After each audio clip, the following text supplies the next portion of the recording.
Hi. Hi. Hi, Celia. How are you? I'm okay. How are you? Pretty good. Well, I have been thinking about something lately, though. You're always thinking about something. I What were you know. thinking about now? I know. Well, I saw this. I saw these tweets. Do you see them? And this is an account from. I'm pretty sure this account is from a guy.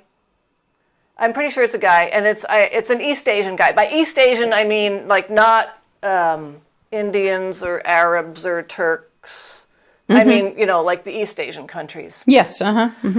So he says, I just saw an Asian woman, white man couple in a Geico commercial on ESPN2.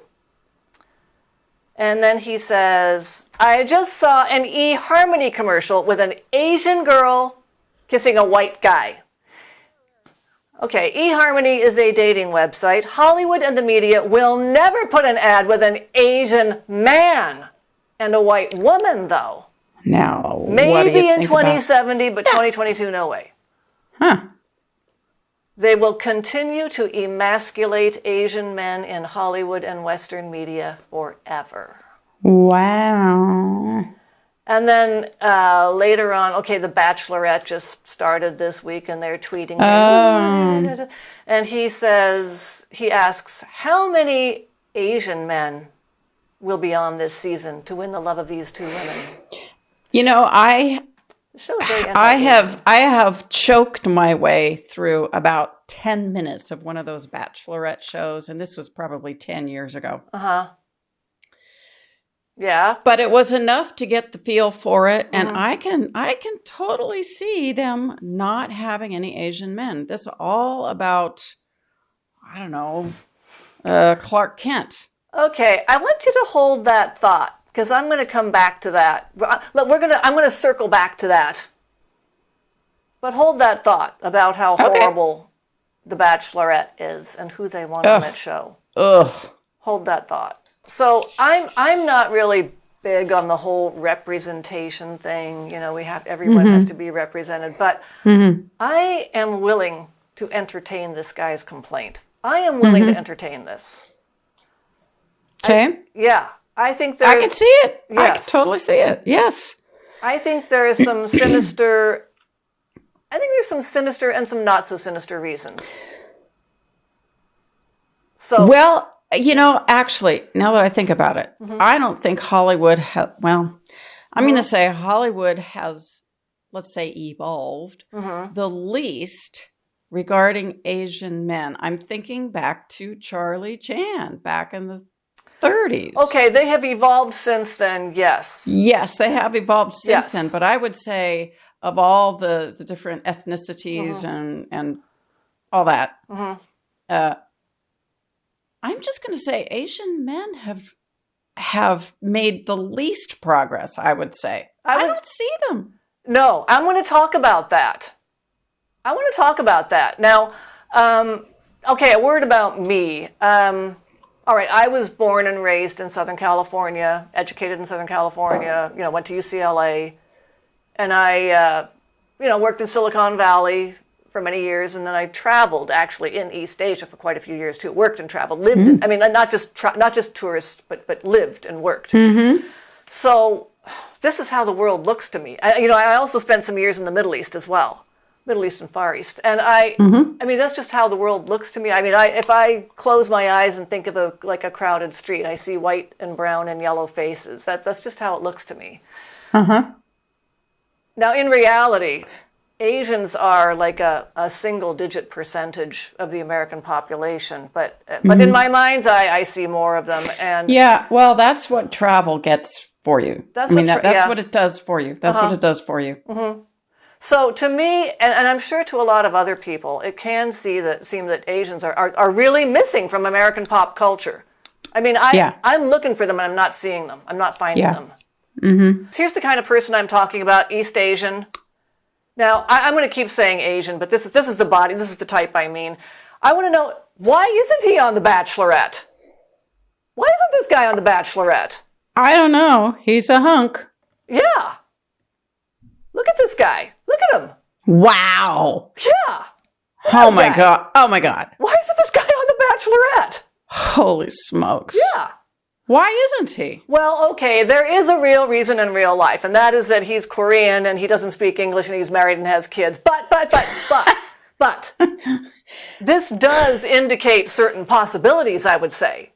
Yes. You know, he indicates all the possibilities for Asian male romantic leads. Mm-hmm. He could have gotten like some of those, like think of those older Richard Gere and George Clooney roles, like the doctor, the lawyer, the billionaire. Definitely. Yeah. Definitely. Oh. Yeah. Can you picture him in Pretty Woman? Playing opposite Julia Roberts? Well, I can. See, I sort of can and I sort of can't, because I can't imagine Hollywood doing such a thing. They just wouldn't do it. And it's ironic because, I mean, like the two great centers of American pop culture, LA and New York, are cities that have a huge Asian presence. Yeah, and it's funny because Asian culture and styles are on a cyclical, trendy, cycle here, because every once in a while we get Asian trends come through, styles, clothing, or architecture, or interior decoration, or any kind of arty thing. Mm-hmm. Every once in a while, but Chinese influence, mostly Chinese or Japanese, some kind of Asian, some kind of Far Eastern, but not. So it's very strange that we don't see Asian men in Hollywood. Well, I think one is pop culture and the other is high culture, something like that. They're missing in pop culture. And they certainly are. Yes. And Asians, I mean, even though there is a huge Asian presence in both these cities, I mean, you see Asian people everywhere, it just doesn't seem to have seeped into the minds of those pop cultural gatekeepers and tastemakers. Yeah. Let's look at the history. Okay, you were talking about Charlie Chan and Charlie. Yeah, that was a long time ago. That was a long time ago. The first instance I can think of, and you can tell me if you can think of another one, the first instance I can think of where there was a male Asian romantic lead against a white chick in American pop culture was The King and I. Oh, yeah. That tweep was complaining about, like, you just don't see the Asian guy kissing a white girl. He never gets the white girl. And this is always true. I noticed something. One of two things always happens to these Asian male leads, romantic leads, when they show up in pop culture. Either they die, or they just they have the bittersweet parting. The King and I, how does The King and I end? He dies. Yul Brynner dies. Yeah, he dies. How does when did Flower Drum Song? I just remembered Flower Drum Song. Oh, Flower Drum Song. Okay, you know what? I think that was in the same era, same time frame. It might have been, but I don't think of that one as a mixy mix race. That was just like a little Asian story, wasn't it? Right, like the that's Mikado. true. It's kind of a different and class. It was set in San Francisco, Chinatown. Yeah. Okay. Yeah. Slightly different thing. Yeah, it is different. Yeah. Yep, you're right. Yeah. Yeah, definitely. So The King and I was remade with Jodie Foster and Chow Yun-fat. Mm-hmm. He wasn't killed, but they had the bittersweet parting. He finally falls in love with her at the end. I mean, he finally sees that, oh yes, I could love only one. I could give my heart to only one woman, namely her. And what does she do? She leaves Siam. So bittersweet parting. Chow Yun-fat made very few movies in Hollywood. I think Hollywood just didn't know what to do with him. He came to Hollywood and they didn't know what to do with him. Let's see, another one he made. Let's see, The Corruptor. That was a movie about he dies in the end. He dies. Oh. There was a movie called The Replacement Killers where he played against Mira Sorvino. Bittersweet parting. Let's see, he was in, he was in Bulletproof Monk. In that movie, the love interests were these two white kids who were always in the background. It was their story. The romance was theirs. And in the end, he had completed his mission, this monk mission. I have something about the Nazis, if I recall correctly. And as soon as he completed this mission, He aged overnight by 100 years, like a vampire in a casket. Oh my God. Yeah. Well, that's kind of bittersweet, I suppose. Well, yeah, bittersweet parting from his own freaking sexiness. And then the worst of all, oh my God, he was in this Pirates of the Caribbean, one of their sequels. He played one of these. He's played this dastardly pirate, and he was only on the screen for about 10 minutes, and he was killed in the most ridiculous, humiliating way. I think like they cannonball to the guts, just shot him with a cannonball. Good Lord. While he was in the process of trying to seduce Keira Knightley. Oh, gosh. Another guy who showed up in American pop culture was Ken Watanabe in The Last Samurai. Oh. Now, as we all know, Tom Cruise was also in The Last Samurai, and you simply cannot have all that testosterone left over at the end of a movie because the world would be imbalanced. So one of them has to die. Which one do you think it was? Which one died? Ken Watanabe dies that Tom Cruise may live. And get this. Tom Cruise actually, in the end of the movie, scored the hot young widow of the samurai that he had killed. Man. That's Okay. That's how willing they are to bend the rules and just get Asian men out of the way. I mean, that's where I've got to say there is something sinister going on. Going back to Chow Yun-fat. Yes. Now, I'm just curious because I don't know this about, I don't really know a whole lot about him, except for that, he's a good-looking guy that has disappeared. Yeah. He went back. He left Hollywood. He went back to Hong Kong. So much for that. That's what my question was, because like if he has been getting routinely killed, shot or cannonballed through the stomach or whatever it was, and all these other untimely demises. Yeah. Like, did he finally get sick of that crap and just say? Well, his movies weren't going. I mean, his movies were not very successful. They weren't making money. He wasn't becoming a big star. Well, he's got to be. Well, okay, so he's making films in Hong Kong. Okay, so he's wildly successful over there. Then. He remains wildly successful. Yeah. Perfect. Yeah. Okay. Yeah, yeah. It's just like I say. I think Hollywood didn't know what to do with him because they just cannot muster up they just can't bring themselves to pair a sexy Asian guy with a white girl. And the wheels in Hollywood turn so slowly. It's ironic because very slowly. Well, they're turning slowly in this regard. I mean, they turn like they're hyper fast in some regard, but no, you're right. They turn slowly. They do. They really do. Yeah. So anyway, I think they have a lot of catching up to do here, but yeah. So real change, real honest to goodness change in Hollywood happens very slowly. Yeah. Mm-hmm. But here's my on the other hand. Okay, and these are I have a lot of Asian acquaintances, and I study up on social media, so all these things support each other. But like a lot of my Asian friends tell me, and I've seen it. And I also read on social media that these Asian, like these tiger moms and tiger dads, will shred their child to death if they want to study theater arts instead of business or medicine or engineering. So a lot of Asian people are just, like young people are just completely discouraged or in some way prevented from entering the entertainment industry. I could see that.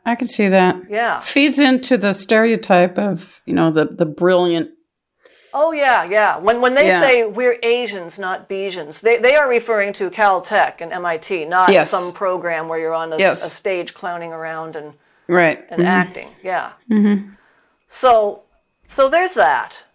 Unavailability, like lack of supply, lack of interest on the part of many Asians. And then the other thing, here's the other thing. Like when I say lack of interest, okay. I really want to know how many Asian Americans really do want to go into acting or entertainment. Yeah. Are we I feel like, me even sitting here, I'm just some white person dragging these Asians kicking and screaming. And also this this tweep. I mean, he's kind of got the same thing going on, maybe, of dragging people kicking and screaming in front of the camera when they don't want to be there. Right. Like, it reminds me of oh God, I saw this utterly obnoxious, czarina of education and diversity and equity, whatever, someone with a really, like some high six-figure salary in Sacramento being interviewed once, and she was explaining what she does, and she was saying, well, for instance, if we find that there aren't enough Latina girls going into math and science, then we will respond with programs. And I thought, wait, what do you mean not enough? Like, not enough for who? Right. Not enough for white people? Because clearly, yes. No, really, like, what if Latina culture, Latin culture, which I say complete without any sarcasm or irony, which you should respect. I mean, you lousy Sacramento person, and which I do. What if that culture does not really value that kind of career or promote that kind of career for girls because they just don't? I mean, what if those girls, just because of cultural trends, waves, whatever in their culture, prefer to become estheticians or caretakers or singers, or they want to go into like law enforcement or the military. What if they rather do those things than become whatever, get into STEM? I mean, people have their cultures and their cultural values and their things that they do, and maybe, I don't know, maybe Asians, I mean, it's up to them. It is up to them. Yeah. And they do have a very, very long, like thousands of years long history of being very, very devoted to family and study and Yeah. And another thing, and this is something, again, that I have heard and experienced and seen other people experience and confirmed on social media everywhere I look, and that is that Asians are kind of resistant to this whole interracial, intercultural, interdating, intermarrying, and intermixing. It's like, keep it among ourselves, strengthen us, and don't water us down and corrupt us with these lazy, crazy whites. So despite what this tweet is saying, you don't see this. The Asian guys, why can't we see more Asian guys kissing white girls? Well, are you sure you want to see that? Are you sure Asians want to see that? Are you sure Asian guys want to do that? I mean, I don't know. I mean, maybe Asians don't want to make fools of themselves by going on this demeaning, idiotic show, The Bachelorette. More power to them. Asian men don't. Yeah, more power to them. I think Asians can be proud to say they've never gone on, they have nothing to do with The Bachelorette. Yeah. Brad Pitt will probably get me into a movie theater. And Ryan Reynolds will get me into a theater. This guy would get me into a theater. But I hope they wouldn't kill him off. That guy would definitely get me into theater.